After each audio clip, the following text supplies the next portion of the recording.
Many of us may remember a scene in Star Wars The Clone Wars where Captain Gregor was acting as a one-man army and was trying to escort Colonel Gaskin and his accomplices out of a desolate outer rim planet known as Aberfar. One of the most vivid memories you may have of this scene is the quote from Gregor that reads, "I'll make my way home, I promise," as he then proceeds to blow up the whole facility and thus making it look like he had perished. This was obviously not the case. In this video, we will be explaining what happened to Gregor, why he was the luckiest clone, and why he is partially crazy.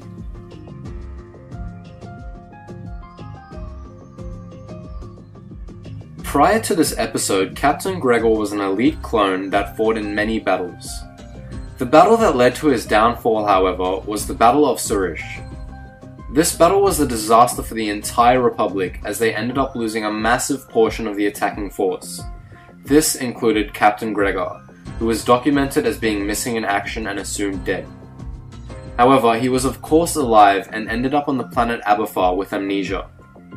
This was the beginning of what eventually contributed to Captain Gregor's confused and disrupted state of mind.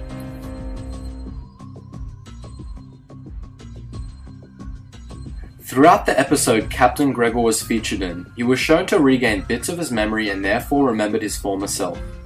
This was thanks to Colonel Gaskin, who found him working in a diner as a dishwasher. After this, Captain Gregor was equipped with his old armor and suited up to help Colonel Gaskin and his droids escape the Confederacy-controlled Aberfar, and basically acted as a one-man army. This scene showed Gregor destroying multiple battle droids in explosive containers, therefore allowing Colonel Gaskin and his droids to escape Aberfar. As the scene faded out, it showed an earth-shattering explosion that any reasonable person would safely assume everyone and everything caught in the blast radius would perish. Although he was thought dead, Gregor managed to miraculously survive the explosion due to him making it behind ample cover, and in doing this managed to preserve his body. However, his mental health was not in check. Nothing is known about how Gregor made his way back to the Republic, as he never talked about what happened after the explosion. Due to this, many sources say he contracted mild insanity and once again amnesia.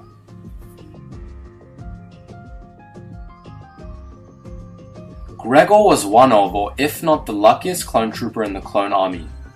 He not only survived one of the most devastating battles the Republic had ever fought, but he also survived a massive explosion that normally should kill everybody in the blast radius. Although Gregor was left with moments of insanity due to his combination of Surish and the explosion, he was left with a different perspective of the world. An example of his luck and fresh perspective was after fellow Trooper Fives died trying to convince his brethren that there were control chips in their heads. Captain Rex believed him and decided to investigate, so he took out his control chip. He could only convince Gregor and Wolf to do the same. To conclude, Captain Gregor lived through many traumatic experiences and tragedies throughout his lifetime. All these experiences combined contributed to Gregor's mental state.